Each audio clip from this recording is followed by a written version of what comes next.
When Andrea McLean walked onto the Loose Women set in May 2020, she had no idea she was about to bare her soul on air. Under the glare of the studio lights, the 52-year-old opened up about having a nervous breakdown, something she had previously only discussed with her friends and fellow panelists.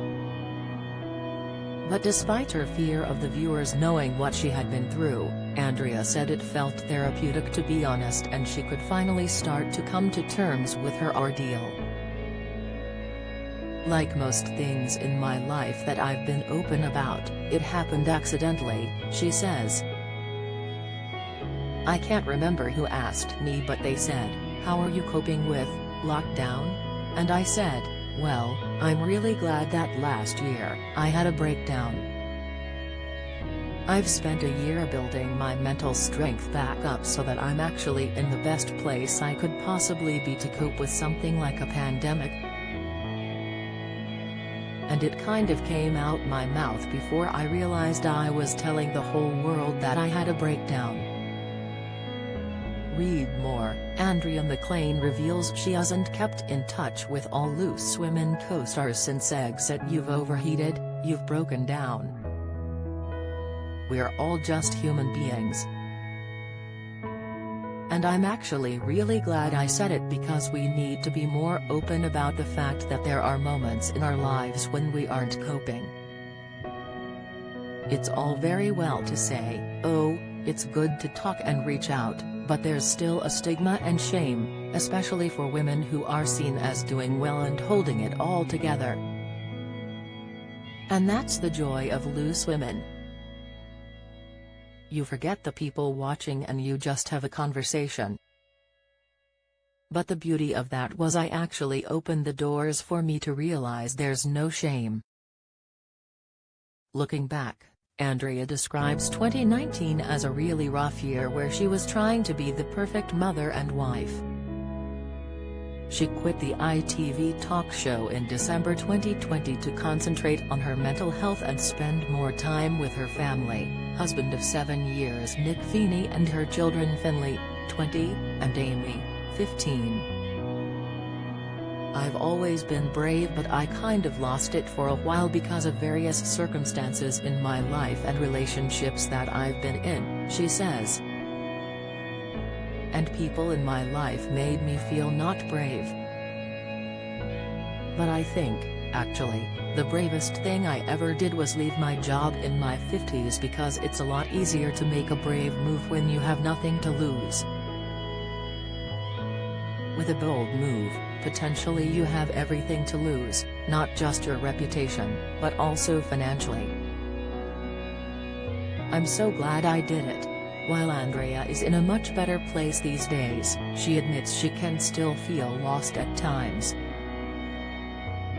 "I know how it feels to feel stuck, scared, burnt out and overwhelmed," she says. "I'm a capable woman, I'm really good at what I do but I don't know, I feel lost, I feel like I've kind of lost my direction." Since quitting Loose Women, Andrea has written a book, This Girl Is on Fire, How to Live, Learn and Thrive in a Life You Love, which she has also turned into an app and we're seeing less of her on screen. "I love what I'm doing so much and I just felt ready and I've been trying to keep both going at the same time," she says of why she hasn't been back on TV. "My energy has just grown more and more towards This Girl Is on Fire.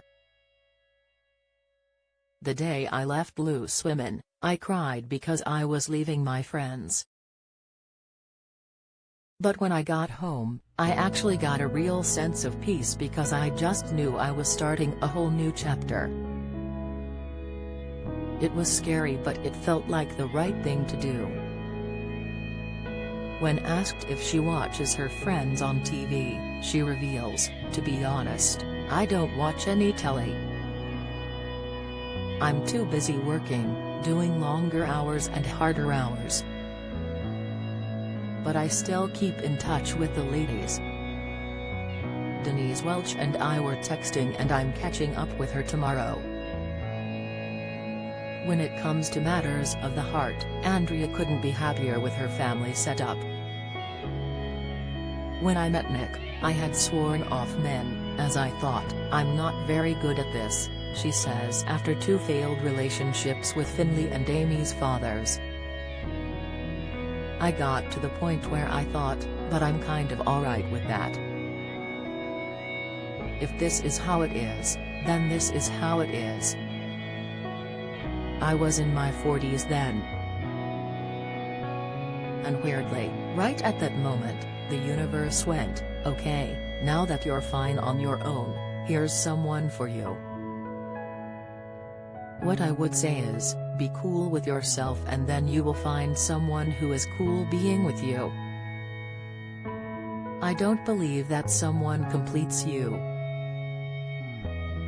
You make a good team, but you choose to be with each other. And there is no sign of the 7-year itch for Andrea and Nick. They recently enjoyed a romantic trip to Paris and returned to the spot where Nick proposed. We have a few favorite places in Paris, but we went back to the bridge he proposed to me on, says Andrea. And we've been going back to that bridge every 8, nearly 9 years, and we put a padlock on there. Our trip had been in the diary for ages and our flights got cancelled, but we thought, right, we could cancel it all, but actually, we very rarely take a break. So we drove. It was nice being just the 2 of us. And Andrea sounds confident that she's found the perfect partnership in her husband. There is a line in the film Forrest Gump where he says, "Jenny, you're one of my best good friends," she says. I sent it to him laughing and he said, "You know what, you're my best friend too. I'd rather hang out with you than anybody else. You can be a couple and work together and co-parent and everything else, and still feel that you're hanging out with your best mate,